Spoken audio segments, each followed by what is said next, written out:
شهر رمضان الذي أنزل فيه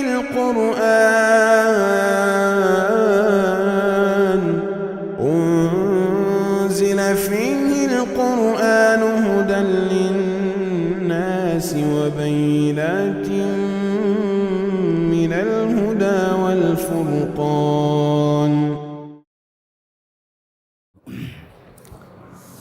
بسم اللہ الرحمن الرحیم.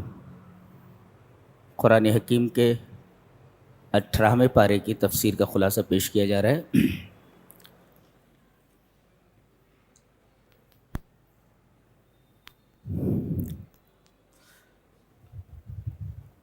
فرمایا گیا کہ 7 صفتیں جن لوگوں کے اندر ہیں وہ کامیاب ہیں. آپ حضرات کو معلوم ہے وہ 7 صفتیں کیا ہیں؟ اس میں 2 باتیں جو بہت اہم ہیں ان کی طرف اشارہ کر دینا ضروری سمجھتا ہوں. یہاں ایک چیز یہ بیان کی گئی کہ نماز اصل نہیں ہے بلکہ نماز کے اندر خشوع اصل ہے. جس طرح جسد بلا روح کی کوئی حیثیت نہیں ہوتی، ایسے ہی صلاۃ بلا خشوع غیر اہم ہوتی ہے. خشوع کسے کہتے ہیں؟ خشاع اذا اقبل بقلبہ، جب آدمی اپنے دل کے ساتھ کسی چیز پر متوجہ ہو تو اس کو کہتے ہیں خشوع.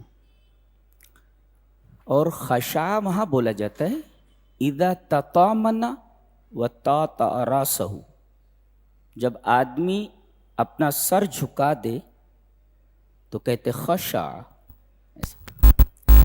اسی وجہ سے آپ دیکھیں گے کہ جب لوگ اپنی اپنی قبروں سے اٹھیں گے تو ان کی ایک صفت بیان کی گئی ہے کہ خشعاً ابصارہم، ان کی نگاہیں جھکی ہوئی ہوں گی.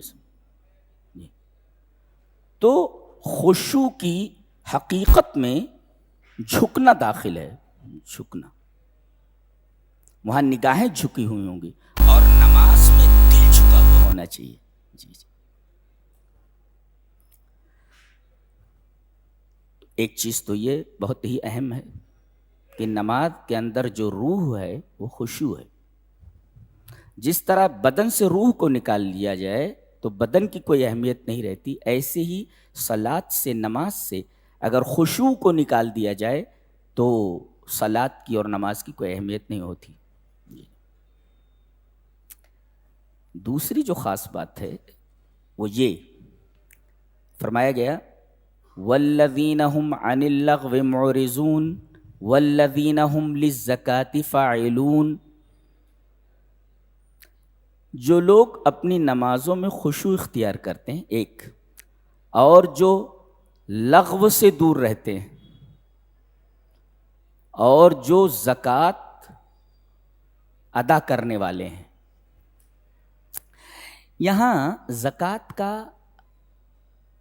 ایک اور معنی بھی ہے جو زکوٰۃ مفروضہ سے الگ ہے. سال گزر جائے تو زکوٰۃ فرض ہو جاتی ہے، اس کو زکوٰۃ مفروضہ کہتے ہیں، فرض زکوٰۃ.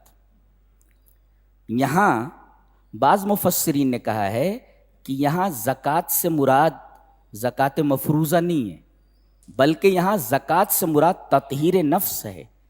جو اپنے نفس کی تطہیر کرتے ہیں، جو اپنے نفس کو پاک کرتے ہیں. زکوٰۃ کا مطلب صاف کرنا. جیسے مال سے زکوٰۃ نکال دی جائے تو مال صاف ہو جاتا ہے، تو زکوٰۃ کا مطلب ہوتا ہے صاف کرنا. ایسے ہی زکوٰۃ کا مطلب ہے تطہیر نفس، نفس کو پاک کرنا. دلیل کیا دیتے ہیں؟ دیکھو کتنی عجیب دلیل ہے. وہ کہتے ہیں کہ جہاں نماز کا تذکرہ ہوتا ہے فوراً زکوٰۃ کا تذکرہ ہوتا ہے. تو وہاں نماز فرض اور ساتھ ساتھ زکوٰۃ فرض، وہ زکوٰۃ مفروضہ ہے. جی فَإِن تَابُوا وَأَقَامُوا الصَّلَاةَ وَآتَوُا الزَّكَاةَ، ایسا تک نماز کے بعد زکوٰۃ کا. لیکن یہاں نماز کے فوراً بعد زکوٰۃ کا تذکرہ نہیں ہے، بیچ میں ایک آیت کی فصل ہے. دیکھیے الذین هم فی صلاتهم خاشعون والذین هم عن اللغو معرضون والذین هم للزکاة فاعلون. تو نماز اور زکوٰۃ کے درمیان ایک آیت کی فصل ہے، فوراً زکوٰۃ کا تذکرہ نہیں ہے. ان کی دلیل یہ ہے. تو یہاں زکوٰۃ سے مراد جو اپنے نفس کی تطہیر کرتے ہیں، جو اپنے نفس کو صاف پاک کرنے کی کوشش کرتے ہیں. میرا خیال یہ ہے کہ دونوں معنی مراد لیے جا سکتے ہیں، دونوں معنوں کا احتمال ہے. اب یہ 7 صفتیں جو یہاں بیان کی گئی ہیں، جس کے اندر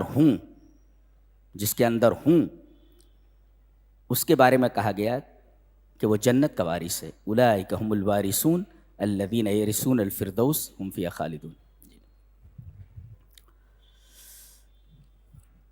اس کے بعد انسان کی تخلیق بیان کی جا رہی ہے.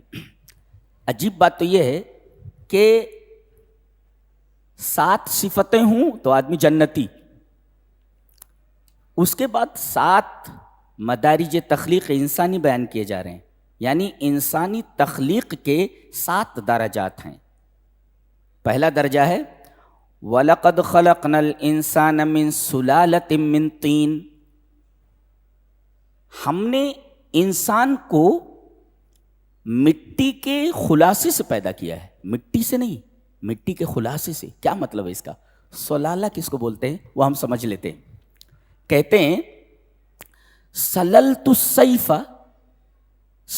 السیف، اس کا مطلب ہوتا ہے اذا اخرجتہ من غمدہ، میں نے تلوار کو کھینچا جب اس کو نیام سے نکالا. دیکھیں ایک چیز سے ایک چیز نکل رہی ہے، یعنی نیام، تلوار یہ نیام میں ہے سے برابر.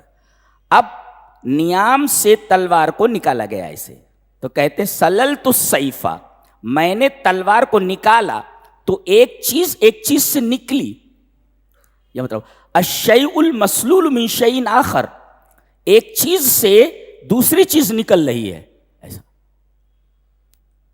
تو سلالہ کا مطلب یہ ہوا کہ مجموع ماء الذکر والانثى المسلول من دمہما،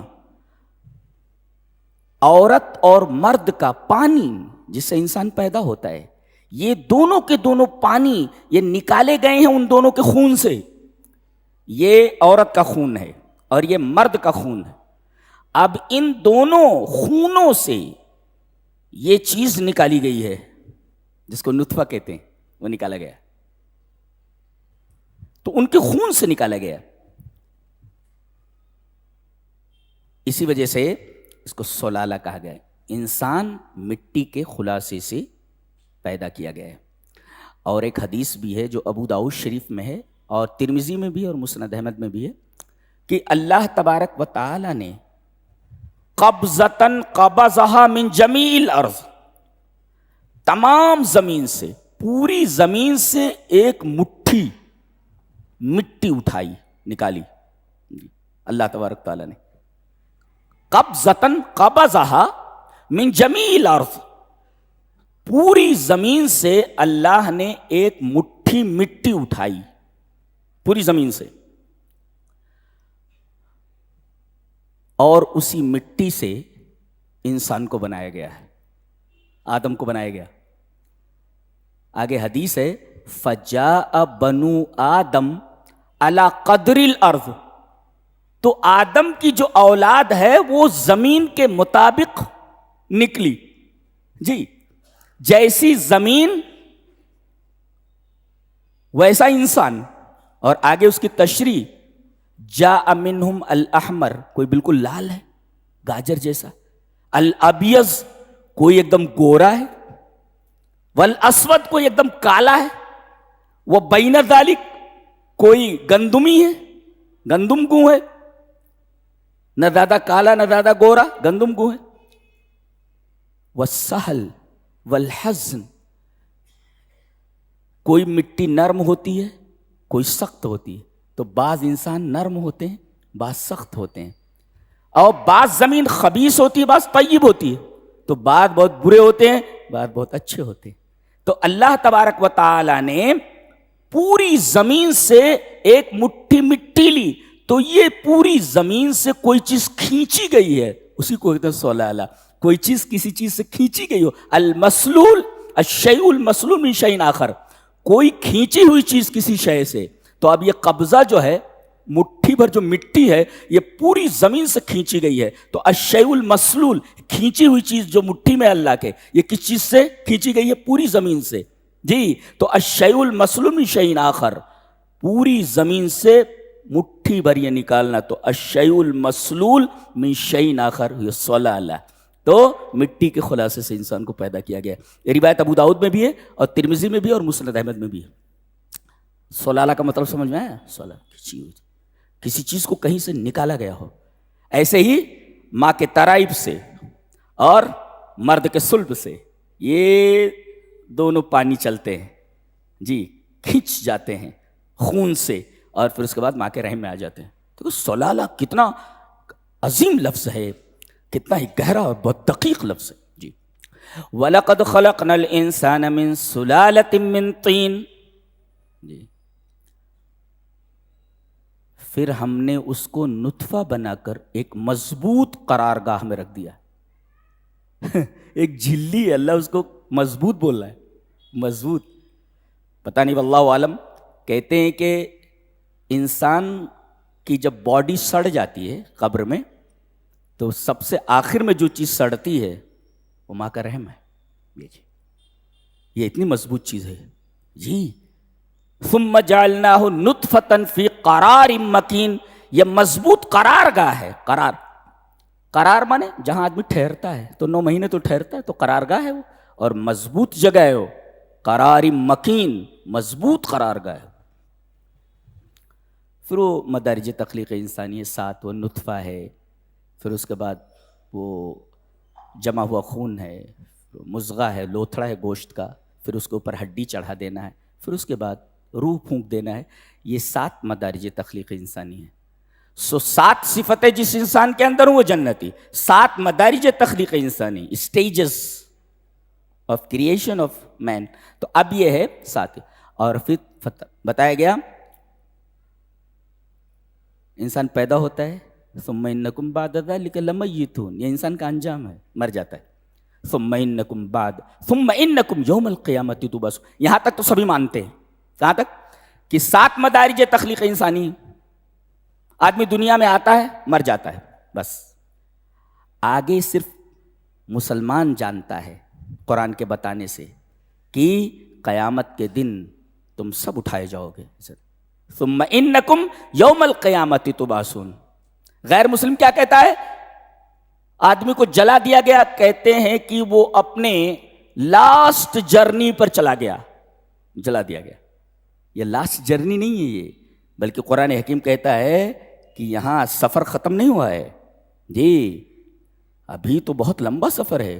ثم انکم یوم القیامت تبعثون، قیامت کے دن تمہیں اٹھایا جائے گا. یہ تو یہاں تک تو سبھی مانتے ہیں، میتون تک. لیکن بعد میں جو جملہ ہے اس کو صرف مسلمان مانتا ہے، اس لیے کہ قرآن بولتا ہے ثم انکم یوم القیامت تبعثون.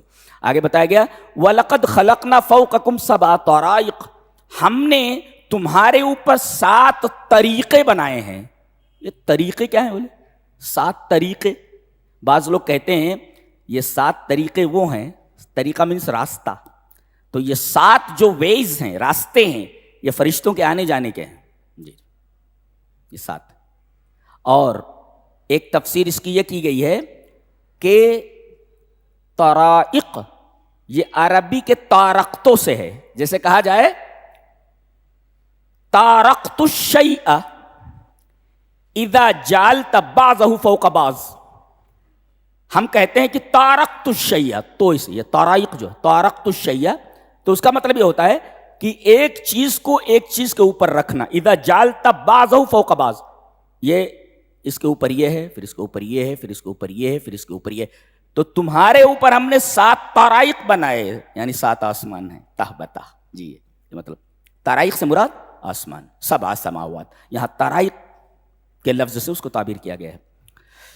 وَلَقَدْ خَلَقْنَا فَوْقَكُمْ 7 طَرَائِقَ, اور پیدا کرنے کے بعد یہ سب آسمان ہماری نگاہوں میں ہیں. جی وَمَا كُنَّا عَنِ الْخَلْقِ غَافِلِينَ, ہم اس تخلیق سے غافل نہیں ہیں. پیدا کرنے کے بعد کائنات کا ذرہ ذرہ ہماری نگاہوں کے سامنے. اس کے بعد ایک بڑی عجیب بات کہی جا رہی ہے. اللہ فرما رہا ہے آسمان سے ہم نے پانی نازل کیا, برابر ہے, ٹھیک ہے. وَأَنزَلْنَا مِنَ السَّمَاءِ مَاءً بِقَدَرٍ, ایک اندازے کے ساتھ.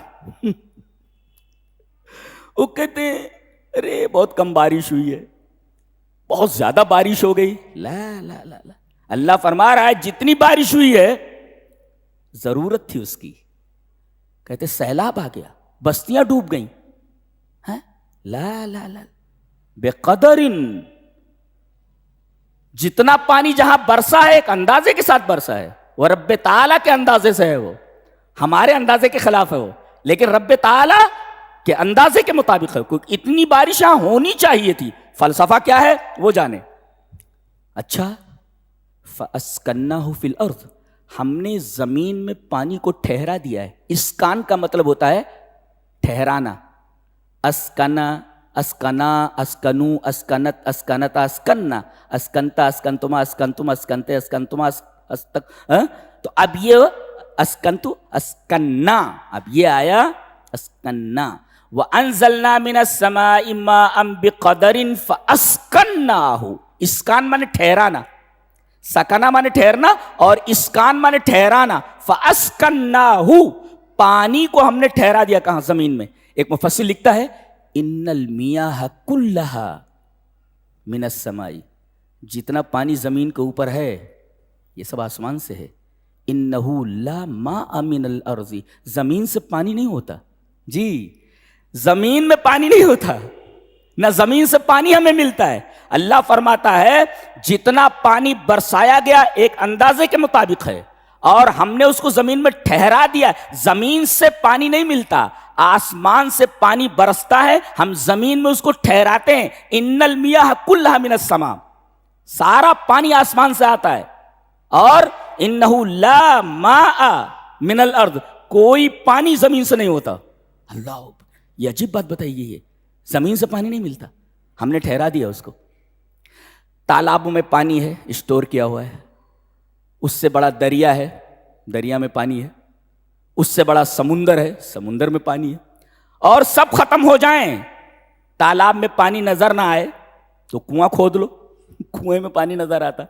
اگر کنویں سے پانی سوکھ گیا ہے تو بور ڈال دو, نیچے دریا بہ رہے ہیں. اللہ تبارک و تعالیٰ نے ٹھہرا دیا ہے پانی کو. اوپر ختم ہو تو نیچے پانی ہے, بور ڈال کر کے نکال لو. فَأَسْكَنَّاهُ, ہم نے ٹھہرا دیا. کیا نعمتیں اللہ کی, جس کے بغیر انسان جی نہیں سکتا, اس کے بارے میں بحث کی جا رہی ہے. جس کے اوپر مدار حیات ہے, انسان کی زندگی کا دار و مدار ہے پانی کے اوپر. کھانے کے بغیر کچھ دن زندہ رہ سکتا ہے, پانی کے بغیر زندہ نہیں رہ سکتا. جی اس کے بارے میں بحث کی جا رہی ہے. کتنی بڑی نعمت ہے یہ, یہ سب ہم آسمان سے برساتے ہیں. جی وَأَنزَلْنَا مِنَ السَّمَاءِ مَاءً, پانی نازل کیا بِقَدَرٍ, ایک اندازے کے ساتھ ہے وہ, نہ زیادہ نہ کم. جتنی جہاں ضرورت ہے اتنی ہی ہم نے بارش برسائی ہے. فَأَسْكَنَّاهُ فِي الْأَرْضِ, ہم زمین میں اس کو ٹھہرا دیتے ہیں. اور بعد میں کہا جا رہا ہے وَإِنَّ عَلَى ذَهَابٍ بِهِ لَقَادِرُونَ, پورا پانی ختم کر دینے پر ہم قادر ہیں. ایک ایک بوند کو ترسا سکتا ہوں میں تمہیں. اللہ, ایک ایک بوند کو ترسا سکتا ہوں میں تمہیں. یہ میری قدرت ہے کہ پانی ایک اندازے کے ساتھ ہم نے بھیج دیا تمہارے پاس. تم پی رہے ہو اور مستی کر رہے ہو, ہم چاہیں تو تمہیں ایک ایک بوند کے لیے ترسا سکتے ہیں. وَإِنَّا عَلَى ذَهَابٍ بِهِ لَقَادِرُونَ, ہم اس پورے پانی کو لے جانے پر, ختم کر دینے پر قادر ہیں. وَإِنَّا عَلَى ذَهَابٍ بِهِ لَقَادِرُونَ, یہ ہمارے رب کی قدرت ہے. کتنے احسانات ہیں اس کے. پانی کو برسانا, ایک اندازے کے ساتھ برسانا, اسے پانی زمین میں اسٹور کر دینا, عجیب و غریب بات ہے. اس سے تمہاری کھیتیاں اگتی ہیں، باغات ہیں، فارم ہاؤسز ہیں، پانی روک دیا جائے سب ویران ہو جاتا وَإِنَّا عَلَىٰ ذَهَابٍ بِهِ لَقَادِرُونَ۔ کیا بات ہے، کیا بات ہے۔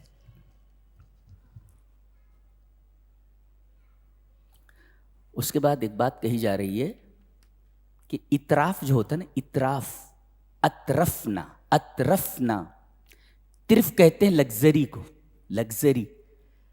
ایک مفسر لکھتا ہے وَمَا ذُكِرَ فِي الْقُرْآنِ، فِي الْقُرْآنِ كُلِّهِ، وَمَا ذُكِرَ فِي الْقُرْآنِ الطرف، وَمَا ذُكِرَ الطرف فِي الْقُرْآنِ إِلَّا مَذْمُومًا۔ لگزری کا، لگزیریس لائف کا طرف جس کو کہتے ہیں، جہاں بھی اللہ نے ذکر کیا ہے اس کی مذمت کی ہے،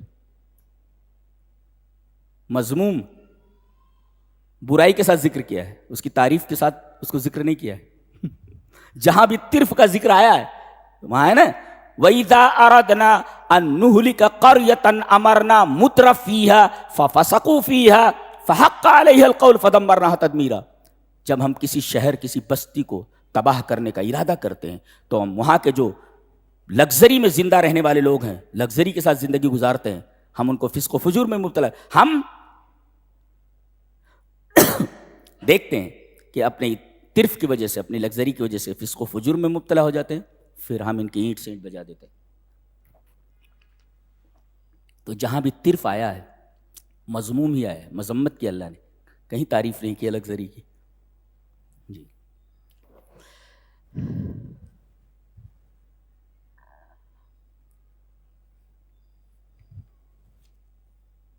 اس کے بعد ایک بہت ہی عجیب بات کہی جا رہی ہے کہ وَلَوِ اتَّبَعَ الْحَقُّ أَهْوَاءَهُمْ لَفَسَدَتِ السَّمَاوَاتُ وَالْأَرْضُ۔ اگر حق لوگوں کی خواہشوں کے مطابق ہو جائے تو آسمان اور زمین فاسد ہو جائیں۔ اس کے بارے میں بھی ایک مفسر لکھتا ہے لم یاتی فی القرآن کلہ الہوا الا مذموما۔ ہوا کا بھی ذکر جہاں آیا ہے اللہ نے اسے مقام ذم میں ذکر کیا ہے، جی مقام مدح میں ذکر نہیں کیا ہے۔ ایک تو طرف کو مقام ذم میں ذکر کیا، مقام ذم کا مطلب برائی کی جگہ، تعریف نہیں اس کی۔ تو جہاں بھی طرف ہے وہاں اس کی مذمت ہے، اور جہاں بھی قرآن میں ہوا آیا ہے اللہ تبارک و تعالی نے اس کی مذمت ہی کی ہے۔ لم یات الہوا فی القرآن کلہ الا مذموما۔ تو دو چیزیں مذموم ذکر کی گئی ہیں پورے قرآن میں، ایک طرف لگزری اور دوسرے خواہش، یعنی دل جو کہے وہ کرتے جاؤ۔ فرمایا گیا کہ اگر حق لوگوں کی خواہشوں کے مطابق ہو جائے تو آسمان اور زمین فاسد ہو جائے۔ ایک مفسر لکھتا ہے فَاتِّبَاعُ الْهَوَىٰ اصل الفساد۔ خواہشات کی اتباع یہ تمام فساد کی جڑ ہے۔ جی آدمی خواہش کی اتباع کرنے لگے اور تمام لوگ اپنی خواہشات کے اوپر چلنے لگے تو خواہش کی اتباع ہی تمام فساد کی جڑ ہے۔ پوری دنیا میں اگر آپ دیکھیں گے جہاں بھی فساد ہے، جہاں بھی بگاڑ ہے، تمام بگاڑ کی اصل اور تمام بگاڑ کی جڑ اتباع شہوات ہے، اتباع ہوا ہے۔ جی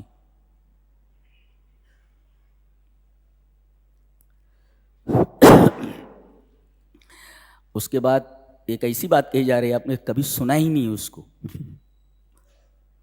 جہنم میں جتنے عذابات ہیں تمام عذابات میں سب سے بڑا عذاب کون سا ہے؟ کوئی بولے؟ جی جی سب سے بڑا عذاب کیا ہے؟ اللہ کا یہ کہنا، کیا اللہ کا یہ کہنا ربنا اخرجنا منها فإن عدنا فإنا ظالمون۔ اے ہمارے رب ہم جہنم میں نہیں رہ سکتے، ہمیں نکال دے یہاں سے۔ ربنا اخرجنا منها، ہمیں جہنم سے نکال دے۔ فإن عدنا فإنا ظالمون، پھر اگر ہم ایسی حرکتیں کریں کر کے تو ظالم، اے ہمارے رب ہمیں یہاں سے نکال دے۔ نکالنے کی تمنا کر رہے ہیں، نکالنے کی درخواست کر رہے ہیں، جواب مل رہا ہے قال اخسؤوا فیہا ولا تکلمون، کہتے خسا خسأ کا مطلب ہوتا ہے خسأت الکلب خسأن اے ترتہ، کتے کو جب کہتے دھتکارتے تر تر تر، تب کہتے اخسا اخسا. اللہ فرمائے جس کے بارے میں تر تر تر، اللہ اکبر، کہتے ہیں من اشد ما یعذبون بہ، جہنم کے تمام عذابات سے بڑھ کر یہ عذاب ہے. یہ اللہ فرما دے در در در، جیسے کتے کو انسان ہکالتا ہے در در در، رب تعالیٰ اگر کسی کے بارے میں کہہ دے در در در، کہتے ہیں کہ من اشد ما یعذبون بہ، جہنم کے تمام عذابات میں سب سے زیادہ سخت یہ عذاب ہے روحانی، کہ اللہ کسی کے بارے میں فرما دے در در در، ایسے فرما دے، کتے کی طرح ہکال دے. خسات الکلب خسعن اے ترتہ، ہکال دینا اس کو، تر کر دے اس کو. کہتے تمام عذابات میں سب سے بڑا عذاب یہی ہے، رب کسی کو بول دے تر تر تر، سب سے بڑا عذاب من اشد ما یعذبون بہ. حیرت، سبحان اللہ، اللہ ہمیں محفوظ رکھے تمام چیزوں سے. اس کے بعد اللہ فرماتا ہے افحسبتم انما خلقناکم عبثا، کیا تم یہ سمجھتے ہو کہ ہم نے تم کو بیکار پیدا کیا؟ بعض لوگ کہتے ہیں یہ دنیا اللہ نے اپنے تماشے کے لیے بنائی ہے، دنیا ایک تماشا ہے جسے دیکھ دیکھ کر کے اللہ خوش ہو رہا ہے. اس تماشے کو، تماشے سے،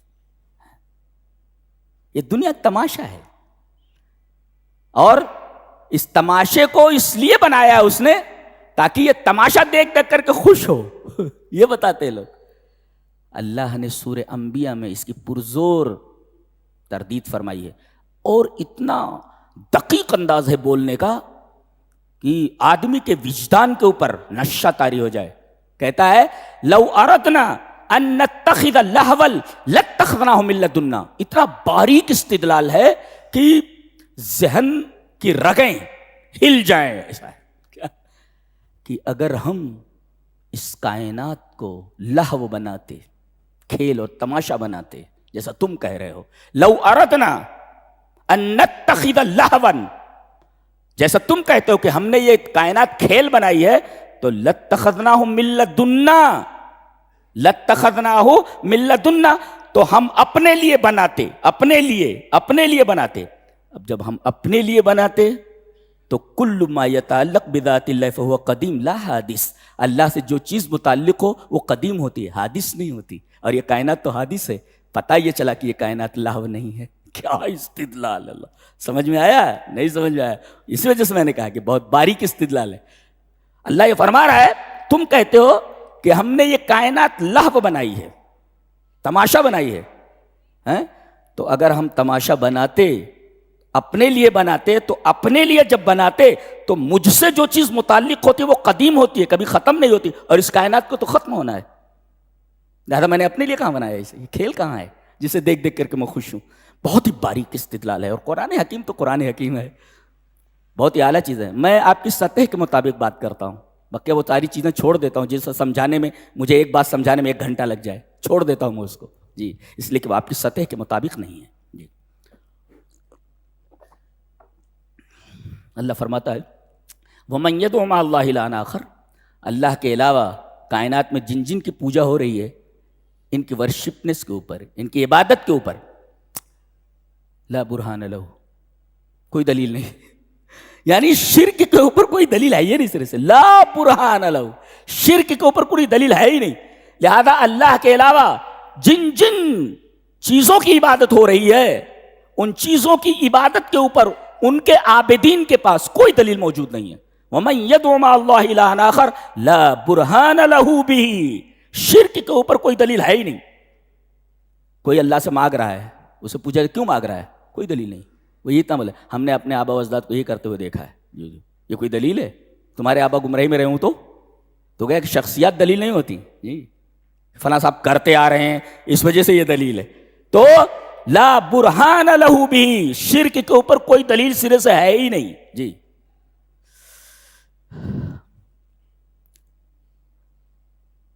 عجیب و غریب سورہ ہے.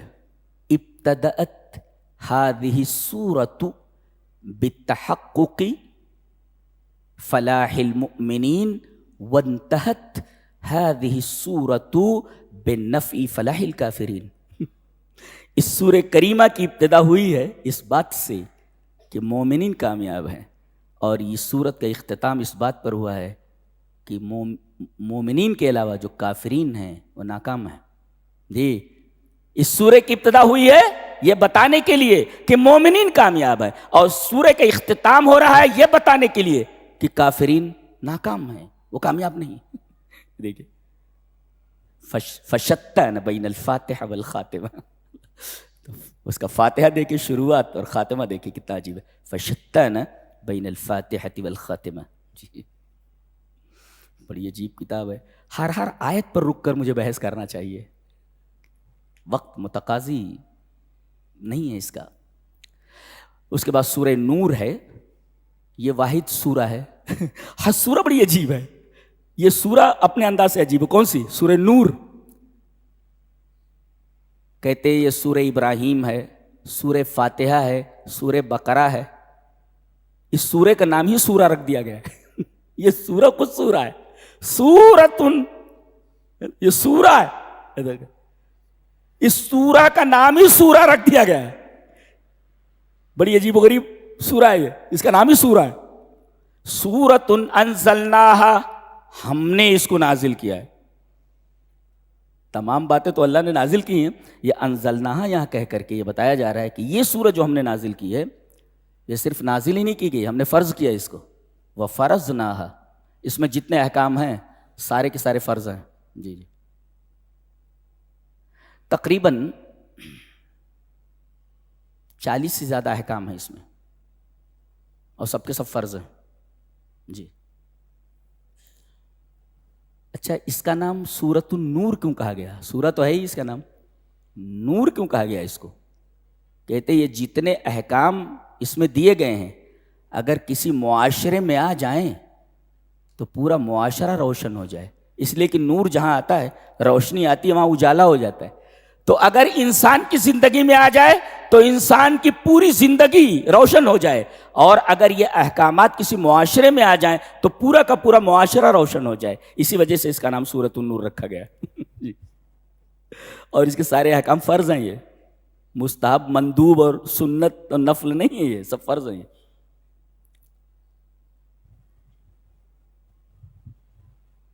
ایک آیت سے لے کر، پہلی آیت سے 25ویں آیت تک اس بات پر بحث کی گئی ہے کہ اگر معاشرے میں برائی پیدا ہو جائے تو اس کا تدارک کس طرح ہو. برائی پیدا ہو گئی، اب کیا کیا جائے بتایا گیا. اور 26ویں آیت سے لے کر کے اخیر تک یہ بتایا گیا ہے کہ کیا کیا جائے کہ معاشرے میں سرے سے برائی پیدا ہی نہ ہو. کیا بات ہے، برائی پیدا ہو گئی تو تدارک کیسا، تدارک کس طرح ہو، اور کیا کریں کہ معاشرے میں سرے سے برائی پیدا نہ ہو. یہی دونوں چیزیں ہیں ہی. برائی پیدا ہو جائے تو اس کا تدارک کیا جائے، اور دوسرا یہ ہے کہ کیا طریقہ کار اختیار کیا جائے کہ معاشرے میں برائی پیدا ہی نہ ہو. یہ دونوں چیزیں، تیسری کوئی چیز ہے ہی نہیں. تو ان دونوں چیزوں کو بڑی تفصیل سے بیان کیا گیا. سب سے پہلے زنا کا بیان ہے. جی، بدکاری جو آج عام ہے. الزانیۃ والزانی، زنا کرنے والی لڑکی عورت، زنا کرنے والا مرد لڑکا، ان میں سے ہر ایک کو 100 کوڑے مارو. اگر غیر شادی شدہ ہیں تو 100 کوڑے، شادی شدہ ہیں تو رجم کر دیا جائے، پتھر مار مار کر کے ہلاک کر دیا جائے. جی، نکتہ یہ ہے کہ زنا کرنے والی عورت کا تذکرہ پہلے ہے اور مرد کا تذکرہ بعد میں ہے. دکتور احمد الکبیسی ایک ڈاکٹر ہیں، وہ کہتے ہیں کہ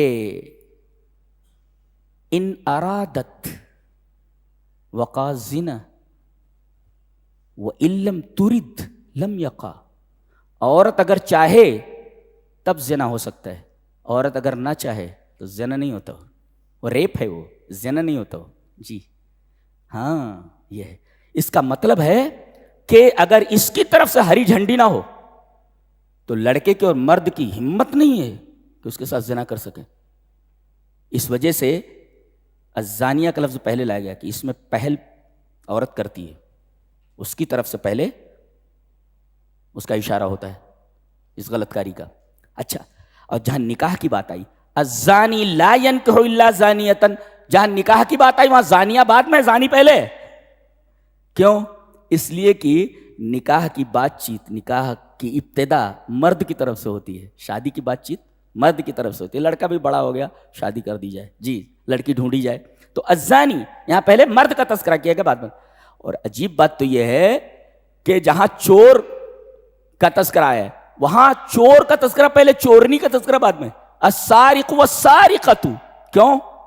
اس لیے کہ باہر مرد ہی زیادہ رہتا ہے اور کمائی کی ذمہ داری اس کے اوپر ہے، لہذا اکثر چوری مرد ہی کرتا ہے، عورتیں کم کرتی ہیں. لہذا مرد کا تذکرہ پہلے ہے وہاں، سارق کا تذکرہ پہلے ہے، سارقہ کا بعد میں. اچھا، تو اچھا اس کے بعد یہاں زانیہ کے ساتھ مشرکہ کا تذکرہ ہے. شرک اور زنا کو ایک ساتھ ذکر کیا گیا ہے. کیوں؟ اس لیے کہ زانیہ لڑکی، زانیہ عورت دوسرے کے حق میں، جس پر اس کا حق ہے اس کے حق میں خیانت کرتی ہے. جس سے اس کی شادی ہونے والی ہے اس کے ساتھ خیانت کر رہی ہے، یا جس کی شادی ہو گئی ہے اس کے ساتھ خیانت کر رہی ہے. ایسے ہی شرک ہے کہ رب تعالیٰ کے حق میں خیانت کرتا ہے بندہ، لہذا شرک اور زنا کو ایک ساتھ ذکر کیا گیا ہے. جی آدمی سب کچھ برداشت کر سکتا ہے، اپنی عورت کی بے وفائی برداشت نہیں کر سکتا. جی ایسے ہی رب تعالیٰ سب کچھ برداشت کر سکتا ہے، شرک برداشت نہیں کرتا. جی اس لیے کہ اگر عورت کی بدکاری کے باوجود شوہر خاموش ہے، شوہر دیوس ہے، بے غیرت ہے، اور رب تعالیٰ تو سب سے زیادہ غیور ہے، اس سے زیادہ غیرت والا کون ہو سکتا ہے؟ اسی وجہ سے شرک کرنے والے کی بخشش نہیں ہے. ان اللہ لا یغفر ان یشرک بہ ویغفر ما دون ذلک لمن یشاء. شرک کے علاوہ تمام گناہوں کو بخش سکتا ہے، شرک کرنے والے کو نہیں بخشتا. ہو قاعدہ ہے. تو پہلے زنا کا تذکرہ کیا گیا، سب سے پہلے زنا کا تدارک کیا جائے. کیا کیا جائے؟ اگر کوئی زنا کر چکا ہے تو اگر شادی شدہ ہے تو رجم کر دیا جائے، اور اگر غیر شادی شدہ ہے تو اس کو 100 کوڑے مارے جائیں. ایک. اور دوسرے، کسی عورت کے اوپر زنا کا الزام لگانا کہ یہ عورت بدکار ہے، اس کا تدارک کیا گیا ہے. اگر 4 گواہ نہیں لائے، ثم لم یاتوا باربعۃ شہداء، 4 گواہ نہ لائے تو اس کو 80 کوڑے مارو. فجلدوہم 80 جلدہ. الزام لگانے والے کے اوپر 80 کوڑے لگاؤ اس کو، تاکہ کوئی ہمت نہ کر سکے کسی عورت کے اوپر الزام لگانے کا، ہمت نہ کر سکے. تو دوسروں کے اوپر الزام لگانا ہے، دوسری عورت پر. کوئی اپنی بیوی کے اوپر الزام لگائے تو جی والذین یرمون ازواجہم ولم یکن لہم شہداء. کوئی اپنی بیوی کے اوپر الزام لگا رہا ہے زنا کا، یہ بچہ میرا نہیں ہے، کسی اور کا ہے، وغیرہ وغیرہ. تو اب یہ اپنی بیوی کے اوپر الزام لگا رہا ہے، ولم یکن لہم شہداء، اس کے پاس گواہ نہیں ہے، تو لعان ہوگا.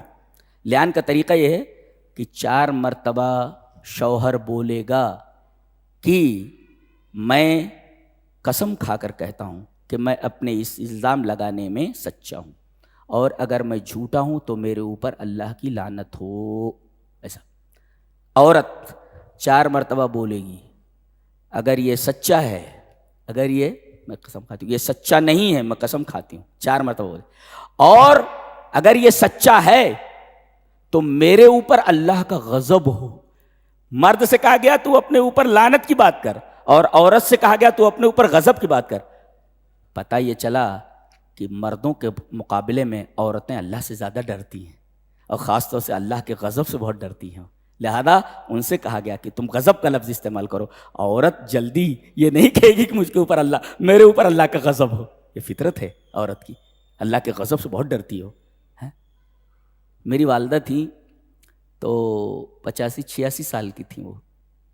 تو میں منع کرتا تھا روزے مت رکھ، مر جائے گی. نہیں رے روزہ رکھے تھے ہم میں نہیں جانا تھے. ہاں اس میں بولتی تھی اودھی زبان میں، میری جو زبان ہے اودھی زبان. تو کہتی نہیں. اور آخر تک یعنی وہ باتھ روم تک چل کر نہیں جا سکتی تھی, گھسٹ کر جانا پڑتا تھا ان کو, لیکن روزہ نہیں چھوڑتی تھی وہ. کوئی مرد ہو تو چھوڑ دیتا ہے جی, عذر ہے ایسا. تو عورتیں جو ہوتی ہیں نا بالمقابل مردوں کے, وہ زیادہ جفا کش ہوتی ہیں, زیادہ اسٹیمنا ان کے اندر ہوتا ہے ان تمام چیزوں کو برداشت کرنے کا. اور اسٹیمنا نہ ہو تو شوہر کو پوری زندگی جھیلنا, اس سے بڑا اسٹیمنا اور کیا ہو سکتا ہے. پوری زندگی جھیلتی رہتی ہے ان کو, اس سے بڑا اسٹیمنا اور کیا ہو سکتا ہے جی. اور بات تو تنگ آ جاتی ہے, بولے دنیا میں تو جھیل, آخرت میں تم دکھنا نہیں, دکھنا نہیں آخرت میں تم. اللہ.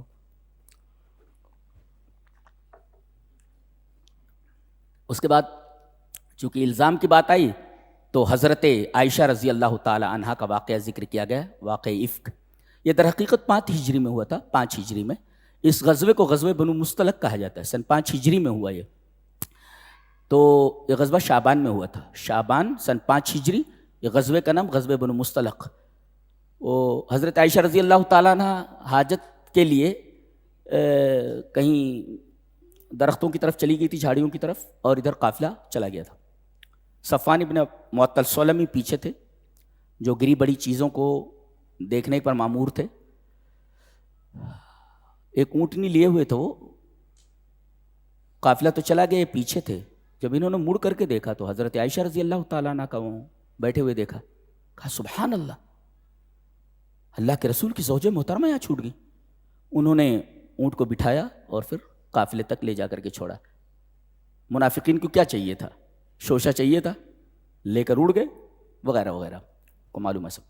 تہمت لگائی ہے حضرت عائشہ رضی اللہ تعالیٰ عنہ پر. اللہ تبارک و تعالیٰ نے یہ 10 آیتیں ان کی برات میں نازل فرمائیں. ایک تو حضرت یوسف علیہ السلام پر تہمت لگائی گئی, تو عزیز مصر کی بیوی کے خاندان ہی کے ایک بچے نے, کہتے ہیں وہ شیرخوار بچہ تھا, اللہ نے اس کو گویائی کی توفیق دی. اس نے کہا کہ فیصلہ یہ ہے کہ پیچھے سے اگر کرتا پھٹا ہے تو دیکھا جائے, آگے سے پھٹا ہے تو دیکھا جائے. یہ فیصلہ اس نے کیا. شہید شاہد من اہلیہ. اور حضرت مریم علیہ السلام کی پاک دامنی اور عفت کی گواہی دی تو ایک بچے نے دی گہوارے میں, حضرت عیسیٰ علیہ السلام نے. اور حضرت عائشہ رضی اللہ تعالی عنہا کی عفت کی گواہی اللہ تبارک و تعالی نے قرآن میں نازل فرمائی, جو 10 آیتیں ہیں, قیامت تک لوگ تلاوت کرتے رہیں. حضرت عائشہ رضی اللہ تعالی عنہا کی پاک دامنی پر یہ آیات اتری, 10 آیات. تو روکا گیا کہ کسی پہ الزام نہ لگایا جائے جی. اس کے بعد اس پر قدغن لگائی گئی کہ معاشرے میں کوئی بھی فحاشی نہ پھیلائے جی. مخرب اخلاق لٹریچر ہیں, گندی فلمیں ہیں, اسی طریقے سے کوئی بھی چیز جس کا تعلق فحش سے ہے پھیلانے سے منع کیا گیا ہے. کہا گیا کہ ان الذین یحبون ان تشیع الفاحشۃ فی الذین آمنوا لہم عذاب علیم فی الدنیا والآخرہ. ایسے لوگوں کے لیے دنیا اور آخرت دونوں میں عذاب ہے. تو اس پر قدغن لگائی گئی کہ معاشرے میں گندگی اور بدکاری کے اسباب نہ پھیلائے جائیں. اور آگے یہ کہا گیا کہ کوئی آدمی گھر میں بلا اجازت داخل نہ ہو, کم سے کم 3 مرتبہ سلام کرے, سلام کا جواب نہ ملے واپس چلا جائے جی, یہ کہا گیا.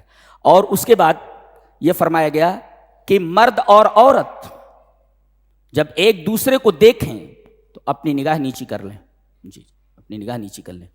دونوں کو خطاب کر کے کہا گیا, فرمایا گیا کہ قل للمؤمنین یغضوا من ابصارہم ویحفظوا فروجہم. ایک تو کسی کے گھر میں بلا اجازت داخل نہ ہو جی, اور دوسرے مومنین سے کہہ دیجئے کہ وہ اپنی نگاہیں نیچی رکھیں. ایک پھر کہا گیا وقل للمؤمنات یغضضن من ابصارہن, اور مومنہ عورتوں سے کہہ دیجئے کہ وہ اپنی نگاہیں نیچی رکھیں. عجیب بات تو یہ ہے کہ یہاں پر نگاہیں نیچی کرنے کا تذکرہ, غض بصر کا تذکرہ پہلے ہے اور حفظ فروج کا بعد میں ہے. کیوں؟ شرمگاہ کی حفاظت کا تذکرہ بعد میں ہے اور نگاہیں نیچی کرنے کا تذکرہ پہلے. کیوں؟ اس لیے کہ البصر برید الزنا، اس لیے کہ نگاہ ہی زنا کا ڈاکیا ہے جی، اس کا رہبر ہے وہ. یہی نگاہ ہی زنا تک پہنچاتی ہے. لہذا نگاہ کو نیچی رکھنے کے لیے کہا گیا. لہذا لڑکیوں کو بھی نگاہ نیچی رکھنی چاہیے اور لڑکوں کو بھی. میں ایک صاحب سے بات ہو رہی تھی تو میں نے کہا کہ بھئی کیا طریقہ اختیار کیا جائے کہ لڑکے لڑکیوں کی طرف ایک نظر دیکھنے کے بعد دوسری نظر نہ ڈالیں، اور لڑکیاں لڑکوں کو ایک نظر دیکھنے کے بعد دوسری نظر نہ ڈالیں. تو ہمارے ایک ساتھی ایک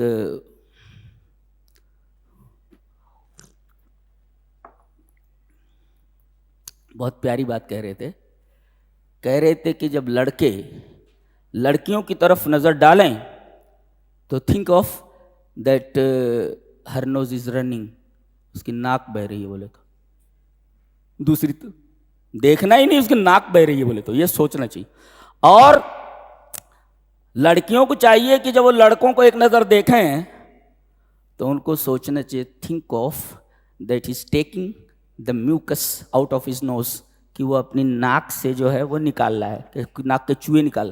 کبھی کبھی ناک کے چوہے نکال کر ایسے دیکھتا، معلوم ہوتا ہے جیسے کوئی سونا یا چاندی ہے، تو دیکھنا چاہیے taking the mucus out of his nose, اپنی ناک سے وہ ناک کے چوہے نکال رہا ہے. تو مجھے بڑی ہنسی آئی. میں نے کہا اچھا ہے، یہ بتا دینا چاہیے لڑکیوں کو بھی اور لڑکوں کو بھی. لڑکے لڑکیوں کو دیکھیں سمجھو اس کی ناک بہ رہی ہے، اور لڑکیاں جب لڑکوں کو دیکھیں تو نکال رہا ہے، سونا نکال رہا ہے کہ چاندی نکال رہا ہے، تو دوسری مرتبہ نہیں دیکھیں گی. اچھا ہے یہ جی. اب اس کے بعد یہ کہا گیا کہ پردہ کس سے ہے؟ پردہ کس سے ہے؟ بتا گیا عورت کے جسم کا کوئی حصہ اس کے شوہر کے لیے پردہ نہیں ہے. ایک دوسرے، عورت کے جسم کا ہر حصہ اجنبی کے لیے پردہ ہے. ایک تو اس کے بدن کی زینت جو ظاہر ہو جائے وہ تو مجبوری ہے، یا مجبوراً کسی کے سامنے عضو کو کھولنا پڑے جیسے ڈاکٹر وغیرہ کے سامنے. اس کے علاوہ وہ اپنے اعضاء کو کسی کے سامنے ظاہر نہیں کر سکتی. ہاں 12 لوگ ہیں کہ جن کے سامنے اپنی زینت کو ظاہر کر سکتی ہے. زینت کا مطلب ہوتا ہے جہاں جہاں عورتیں وہ سونا چاندی وغیرہ کی جو زینت کی چیزیں ہیں وہ پہنتی ہیں، جیسے ناک میں نتھنی ہے، اور اس طریقے سے کان میں بالیاں ہیں، سینے پر ہار ہے، اور اس طریقے سے انگلیوں میں انگوٹھی ہے، اور ہاتھوں میں بازو بند یہ ہے، کڑے ہیں، کنگن ہے، بازو بند ہے. تو جہاں جہاں عورتیں زیورات ڈالتی ہیں پہنتی، ان کا ظاہر کرنا اجنبی کے لیے، اجنبی کے سامنے جائز نہیں ہے. ہاں 12 لوگ ہیں جن کا تذکرہ کیا گیا، باپ ہے، بیٹا ہے، اور اس طریقے سے بھانجا ہے، 12 ہیں ان کے بارے میں بتایا گیا. اس کے بعد یہ کہا گیا کہ جن کی شادی نہیں ہوئی ان کی شادیاں کرا دو. جی یہ کہا گیا اس لیے کہ معاشرے کو پاک رکھنے کے لیے ضروری ہے کہ بچہ جوان ہو جائے اس کی شادی کی فکر کرنی چاہیے. ایک اور دوسرے، انسداد قحبہ گری، جو چکلے ہیں جہاں لوگ جا کر کے اپنی ناجائز خواہشیں پوری کرتے ہیں، اس پر قدغن لگائی جائے. جی یہ ہے، یہ کہا گیا وَأَنكِحُوا الْأَيَامَ مِنكُمْ وَالصَّالِحِينَ مِنْ عِبَادِكُمْ وَإِمَائِكُمْ إِنْ يَكُونُوا فُقَرَاءَ يُغْنِهِمُ اللَّهُ مِنْ فَضْلِهِ وَاللَّهُ وَاسِعٌ عَلِيمٌ. کیا کیا احکام دیے جا رہے ہیں. وَلَا تُكْرِهُوا فَتَيَاتِكُمْ عَلَى الْبِغَاءِ. بغا کا مطلب ہوتا ہے بدکاری کرنا. بدکاری کرنے کے لیے پورا ایک وہ ہوتا ہے، پورا ایک علاقہ ہوتا ہے جی جہاں جاتے ہیں لوگ. تو انسداد قحبہ گری اس پر قدغن لگائی گئی. اور اس کے بعد ایک حکم یہ دیا گیا کہ 3 اوقات میں وہ بچے جو ابھی جوان نہیں ہوئے ہیں، چھوٹے ہیں، ابھی چھوٹے ہونے کے باوجود 3 اوقات ایسے ہیں کہ ان کو بلا اجازت ماں باپ کے کمرے میں داخل نہ ہونے دیا جائے. چھوٹے بچے ابھی جوان نہیں ہوئے ہیں. کب کب بتایا گیا؟ ایک تو ہے کہ فجر سے پہلے، اس لیے کہ وہ وقت سونے کا ہوتا ہے. من بعد صلاۃ العشاء عام طور پر، تو من قبل صلاۃ الفجر، صلاۃ فجر سے پہلے، من بعد صلاۃ العشاء اور دوپہر کے وقت جب آدمی قیلولہ کے لیے سوتا ہے. تو یہ 3 اوقات ایسے ہیں کہ چھوٹے بچے بھی جو ابھی جوان نہیں ہوئے ہیں، لم یبلغ الحلم، یہ بھی بلا اجازت کے اپنے ماں باپ کے کمروں میں داخل نہ ہوں. اور جب یہ بڑے ہو جائیں تو ہر وقت بلا اجازت کبھی بھی ان کے کمروں میں داخل نہ ہوں. بچے چھوٹے ہیں تو 3 اوقات میں، اور اگر بڑے ہو جائیں تو ہر وقت ماں باپ کے کمرے میں داخل ہونے سے پہلے ان سے اجازت لی جائے. اتنا عفت مآب اسلامی معاشرہ ہے، کتنا پاکیزہ، اور کتنا اصل میں اسلام کے خلاف وہی لوگ باتیں کرتے ہیں اور اسلام کو برا بھلا کہتے ہیں، اسے ٹارگٹ کرتے ہیں، جو لوگ اپنی خواہشات کو آزادانہ استعمال کرنا چاہتے ہیں. اس لیے کہ اسلام جگہ جگہ قدغن لگاتا ہے، رکاوٹیں لگاتا ہے، رکاوٹیں قائم کرتا ہے. یہ نہیں کر سکتے، یہ نہیں کر سکتے، یہ کر سکتے، یہ نہیں کر سکتے. اور یہ ہوا کے خلاف ہے، اور یہ تمام کے تمام متبع شہوات ہیں، شہوات کی اتباع کرنے والے، متبعین الہوا ہیں، خواہشات کی اتباع کرنے والے. یہ بھلا کہاں اسلام کو برداشت کر سکتے ہیں؟ اسلام تو جگہ جگہ ان کے لیے قدغنیں لگاتا ہے، جگہ جگہ ان کے لیے رکاوٹیں کھڑی کرتا ہے، بیریئرز لگاتا ہے. یہ کر سکتے ہیں، یہ نہیں کر سکتے. تو یہ خواہشات کی راہ میں روڑا ہے، اس وجہ سے اعتراض کرتے ہیں، جبکہ اندر سے مانتے ہیں کہ اسلام دنیا کا سب سے پیارا مذہب ہے. اندر سے ان کا دل بولتا ہے کہ اسلام سے اچھا کوئی مذہب نہیں دنیا میں. دیکھیے کتنا شاندار مذہب ہے، اللہ اکبر. اتنی پاکیزگی کہیں ہو سکتی ہے کسی مذہب میں؟ اللہ اکبر. یہاں تک کہ کہا گیا جب گھر میں داخل ہو تو اگر کوئی ہے تب بھی کہو السلام علیکم، اور اگر کوئی نہیں ہے تب بھی کہو السلام علیکم. اس لیے کہ جب کوئی نہیں ہے تو سلامتی کس پر؟ تم پر اور جو فرشتے ہیں ان کے اوپر. تو اگر کوئی ہے تب بھی سلام کرو، اور اگر نہیں ہے کوئی گھر میں تب بھی سلام کرو، اس لیے کہ یہ سلامتی یہ تمہارے اوپر ہے اور فرشتوں کے اوپر ہے. وہی بات کہی گئی یہاں پر. فَإِذَا دَخَلْتُمْ بُيُوتًا فَسَلِّمُوا عَلَىٰ أَنفُسِكُمْ تَحِيَّةً مِّنْ عِندِ اللَّهِ. اور یہ سلام ایک عجیب بات کہی گئی. دنیا کے جتنے بھی سلام ہیں، good night, good morning, good noon, good afternoon, good night, everything, جتنا بھی ہو سکتا، پائے لاگوں پائے لاگوں بولتے تو پائے لاگوں. تو اس طریقے کے جتنے بھی سلام کے الفاظ ہیں سب کے سب زمینی ہیں. اسلام کا سلام ایسا ہے، اللہ فرماتا ہے یہ میری طرف سے ہے، آسمان سے آیا ہے. یہ سلام کا طریقہ آسمان سے بھیجا گیا ہے. تو دنیا کے جتنے بھی سلام کے طریقے ہیں سب زمینی ہیں، اور ہمارا جو اسلام کا جو سلام کا طریقہ ہے وہ آسمانی ہے. اللہ نے فرمایا تحیۃ من عند اللہ، جی، اور اس کے اندر برکتیں بہت ہیں، اس لیے کہ سلام کا یہ طریقہ ہر جگہ چل سکتا ہے. جی، ایک دوست اپنے دوست کے گھر گیا، اس کا باپ مر چکا ہے، کیا بولے گا؟ گڈ مارننگ بولے گا، بہت مار کھائے گا، اس لیے کہ یہاں تو سارا بیڈ پڑا ہے، یہاں تو گڈ کہاں ہے. لیکن مسلمان اگر پہنچے السلام علیکم تو چاہے زندہ ہو چاہے مردہ ہو سب کے اوپر سلامتی. یہ جو مر گیا اس کے اوپر بھی سلامتی، گھر والوں کے اوپر سلامتی، یہاں جو فرشتے آئے ہوئے ہیں ان کے اوپر بھی. کیا بات ہے! اللہ نے فرمایا دنیا کے تمام سلام زمینی ہیں، اور ہم نے جو اسلام کو سلام دیا ہے وہ تحیۃ من عند اللہ، اللہ کی طرف سے یہ سلام آیا. تحیہ من عند اللہ، اللہ کی طرف سے یہ سلام آیا ہوا ہے. یہ فرق ہے ہمارے سلام اور دیگر مذاہب کے سلام میں.